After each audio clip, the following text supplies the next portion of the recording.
Bonjour les Itata et soyez les bienvenus dans votre rendez-vous avec l'actualité. Écoutez ça.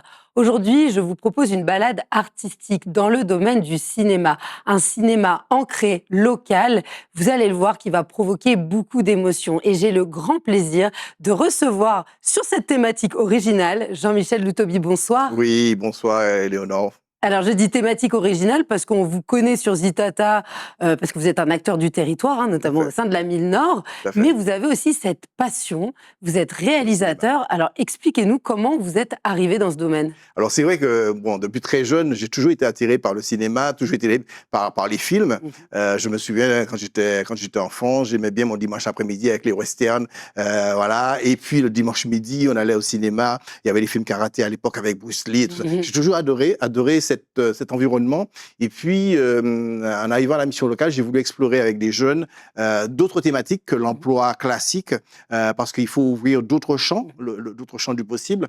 Et avec les jeunes, en 2016, on a initié un projet, c'est un court-métrage de l'ombre à la lumière qui a été primé aux États-Unis. Et ça m'a donné envie, en tout cas, de continuer et de voir comment former nos jeunes, comment leur apporter quelque chose de différent.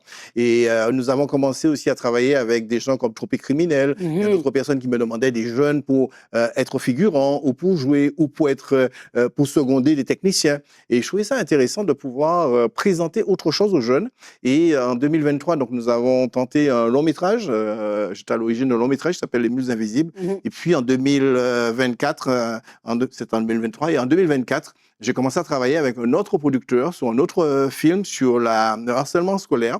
Ce film n'a pas abouti parce qu'on n'a pas réussi à obtenir les financements. Et le producteur me dit, bon, ben voilà, puisqu'on n'a pas obtenu les financements, on va pas continuer, ainsi de suite. Ça se passait le 8 mars. Le 8 mars au soir, j'étais tellement frustré que je suis rentré chez moi en me disant, écoute, c'est pas parce que lui t'a dit non que le projet s'arrête. Voilà. Le projet doit continuer parce qu'en fait, un projet, c'est pas lié à l'argent. Un projet, c'est d'abord une idée, c'est d'abord de l'envie, ainsi de suite. Et ben, j'ai continué, j'ai écrit. Tout de suite, ça s'est appelé Les Fractures Invisibles parce que c'était ma fracture à moi. Et j'ai commencé à travailler dessus. Et quand le producteur m'a rappelé, je lui ai dit, je suis en train de travailler sur un long métrage. Il me dit, mais non, t'as dit de faire un court métrage. Donc, j'ai fait un truc que je lui ai envoyé. Il m'a dit, bon, c'est bon, tu peux faire un court métrage. En fait, j'ai continué mon long métrage et on a tout préparé pour qu'au mois d'août, on tourne ce long métrage, Les Fractures Invisibles, avec des jeunes de la mission locale qu'on a préparé. Alors, ce qui est incroyable, c'est qu'il y a une idée, il y a une passion, mais ensuite, il faut avoir une boîte à outils pour vous-même scénariser, pour réaliser, avoir des ressources matérielles et humaines. Vous formez les jeunes, mais il y a toute une équipe d'encadrants. On ne fait pas ça par hasard. Bien sûr. Alors déjà, pas par hasard. Moi, j'ai fait une formation de scénariste, j'ai fait une formation de directeur de production, j'ai fait une formation de réalisateur, parce que j'estime qu'on ne peut pas être autodidacte dans ces métiers-là. Il faut connaître la technique. Comme moi, je fais de la peinture, mais j'ai appris la technique aussi, ça ne s'invente pas. Il faut vraiment apprendre les techniques. Et avec tout ça, je me suis dit qu'effectivement, il fallait que je voie avec mes jeunes comment, dans un scénario, je pouvais aussi intégrer les jeunes. Parce que l'idée, c'est qu'il y ait de la transmission, qu'on leur transmette quelque chose.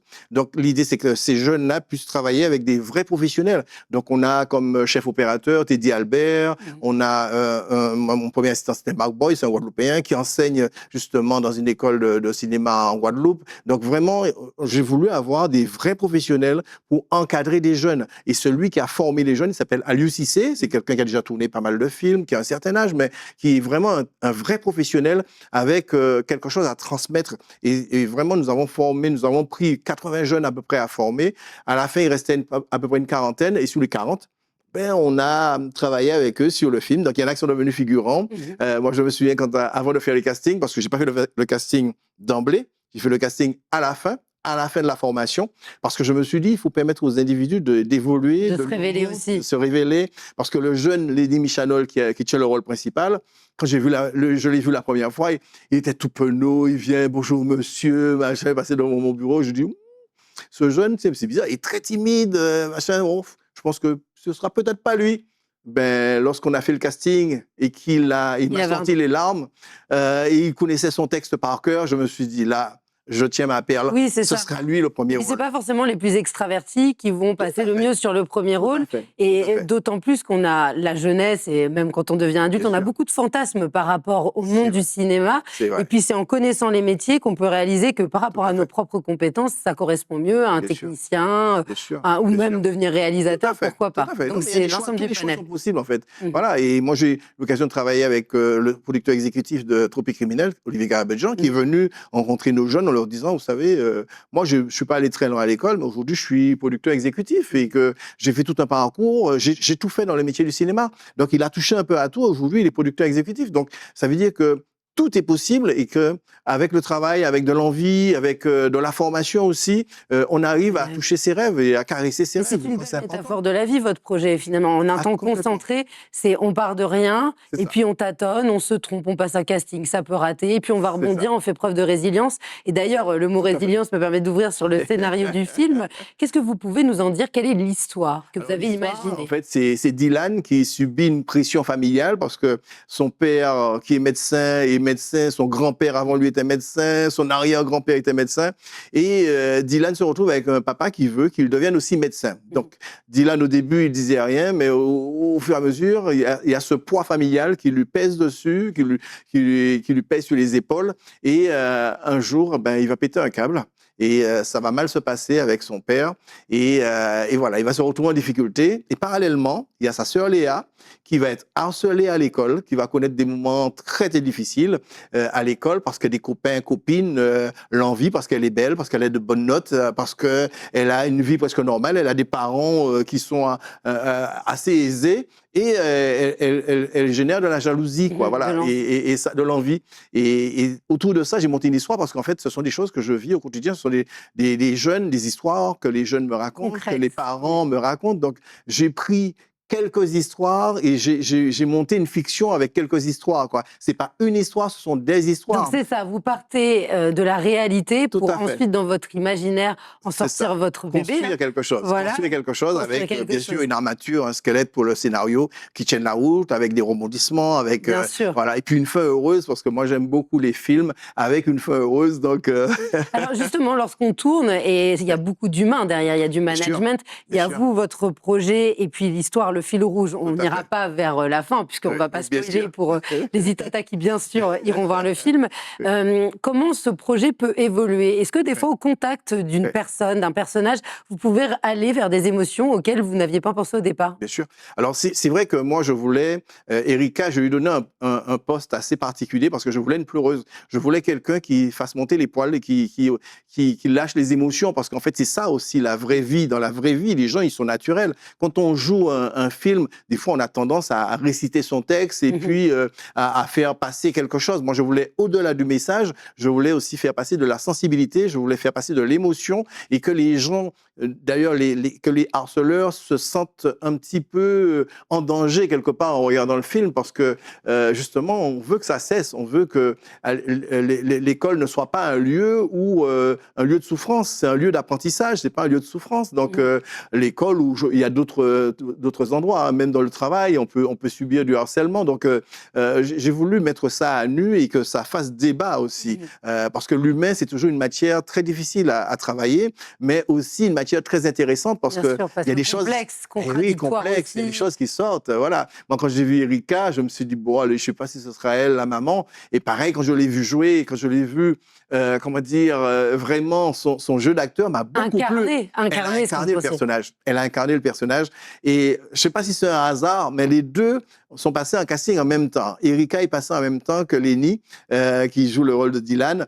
Et il y a eu quelque chose, il y a une étincelle. Et moi, j'aime ça. Voilà, une magie. La magie artistique. Quand je rencontre l'humain, moi, j'aime beaucoup ça. J'aime beaucoup travailler avec l'humain parce que on peut être très étonné, on peut être agréablement étonné de l'interaction entre les individus. Et ce film, c'est vraiment comment dire, un lieu où il y a eu beaucoup de belles choses, beaucoup de belles choses. En tout cas, je garde de très, très bons souvenirs. Oui, bien sûr, du tournage, c'est une aventure. Et puis, en plus, il y a un message sur une double échelle. Il y a l'intégration, l'insertion de vos jeunes sur lesquels vous faites travailler, qui vont se découvrir sur ce projet, dans lequel vous allez pouvoir les faire parler, les faire jouer sur les thématiques. Et ensuite, eh bien, ça va appartenir au public. Vous le livrez au monde. Ah oui, tout à fait. En fait, c'est le public, c'est dans l'œil du public qu'on verra que l'œuvre va vivre, parce qu'en fait, on a imaginé quelque chose, on a, comment dire, mis en place un projet, et puis après, c'est comment ça se passe, comment les gens vont percevoir. En tout cas, nous, on a déjà fait quelques tests dans les écoles, parce qu'on a tourné au lycée de Trinité, mais moi aussi, j'ai fait mes classes au lycée de Trinité, donc c'était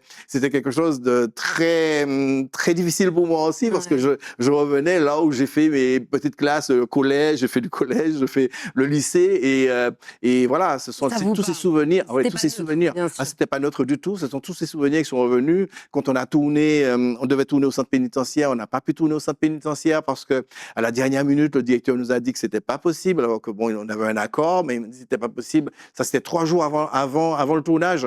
Donc, le mercredi, on est en train de tourner à l'hôpital de Mangreville-Saint, et il m'apprend, monsieur Lutobi, je suis désolé, mais ce sera pas possible. Waouh, il y a le monde qui tombe sur la tête. Et puis, il y a un truc, parce qu'il fallait continuer à tourner, parce que j'étais en plein tournage d'une scène très difficile, parce que c'était une scène à l'hôpital, et plusieurs scènes à l'hôpital, et en même temps, il y a cette information qu'il faut gérer dans la tête, parce que moi, j'avais plusieur casquettes. J'étais le scénariste, mais j'étais aussi le producteur. Donc vraiment très complexe. Le scénariste et le réalisateur. Donc c'était compliqué. Et là, quand on vous écoute parler, justement, on voit bien l'importance du cadre. Oui. Donc la Martinique qui a un véritable rôle. Et pour la découvrir, cette Martinique, il va y avoir une projection le 27 mars prochain. Tout à fait. Mais surtout aussi dans l'Hexagone le 25. Donc c'est-à-dire que votre message, nos images, notre territoire et nos problématiques vont pouvoir devenir universelles. Bien sûr. En fait, la thématique est déjà universelle. Oui, la thématique du harcèlement, j'ai voulu que ce soit une thématique universelle. Le fait de choisir un diffuseur des salles comme Pathé, c'était pas non plus anodin. Donc, c'est des mois et des mois de négociations, des mois et des mois d'échanges, et essayer de convaincre un partenaire que on a un projet, on a une idée, que c'est pas un film communautaire, c'est pas un film martinico, même si ça a été tourné en Martinique, mais c'est un film qui est tourné vers le monde. Quand l'Américain, il fait un film, il fait pas un film pour les États-Unis, il fait pour le monde entier. Bien sûr, le film est tourné aux États-Unis, bien sûr. Et puis il est imprégné, bien sûr, de la culture. Imprégné complètement de la culture. Là, c'est vrai que ça aussi c'est important. On a tourné à la distillerie La Favorite, mais c'était exceptionnel, quoi. C'est un lieu mythique, quoi. C'est vraiment. Ce que vous dites, on peut espérer qu'il y aura des prix qui vont tomber. Alors, il y a des prix qui sont tombés. On est déjà à 17 prix et des prix à l'international. Je n'ai deux prix en Guadeloupe, le prix du public et le prix du meilleur scénariste que j'ai eu dernièrement. Mais tous les autres prix, c'est aux États-Unis, au Canada, à Amsterdam. Le jeune qui a tourné avec nous, Lenny Michalol, on me dit ouais, mais il jouait, mais ça reste un amateur. Il a eu 4 prix pour un amateur. C'est incroyable. Moi, j'aimerais bien que tous les amateurs aient 4 prix. Bien sûr. 4 prix. Autour, on a 17 prix. Le chef opérateur Teddy Albert, il a 3 prix. Celle qui est la monteuse a eu 1 prix. Donc vraiment, c'est quelque chose d'exceptionnel. Et on est encore positionné sur plusieurs festivals. On est sélectionné sur 6 festivals et on est positionné, on ne sait pas encore si on sera sélectionné ou pas, sur au moins 36 festivals. Eh ben, on croise les doigts. On arrive malheureusement déjà à la fin de notre entretien. Mais de toute façon, c'est bien noté. Y a-t-il des sites internet, réseaux sociaux sur lesquels on peut hashtaguer ou simplement retrouver des informations? Les Fractures, vous tapez Les Fractures Invisibles sur Internet. Vous allez pouvoir retrouver lesfracturesinvisibles.fr ou Les Fractures Invisibles. Sachez que c'est à Madiana pour le 27, l'avant-première le 27 à 19h à Madiana, et le 25 mars, ce sera à Paris, à Aqua Boulevard, Pathé Cinéma à Aqua Boulevard, à 20h, et on vous attend tous, bien sûr. Eh ben, merci beaucoup, Jean-Michel Lutobi. Merci, on vous souhaite le meilleur, et surtout, vous êtes ici chez vous. Vous revenez pour vos prochains projets. Je suis sûre qu'ils seront nombreux. Tout à fait, ils sont déjà nombreux. Et surtout, les Itata, restez avec nous, parce que moi, je vous dis à une prochaine fois, mais on se quitte avec des images de ce merveilleux film. Bah alors, Léa, t'es toute seule? Dans la maline, hein? Je vous connais même pas. T'es même pas belle. Et de manière. Laissez-moi. Arrêtez ça. Hé! Méfie-toi, Léa. Ton frère ne sera pas toujours là pour te protéger, tu sais. C'est pas honte de vous en prendre à toi contre ma soeur. Ça va, Léa?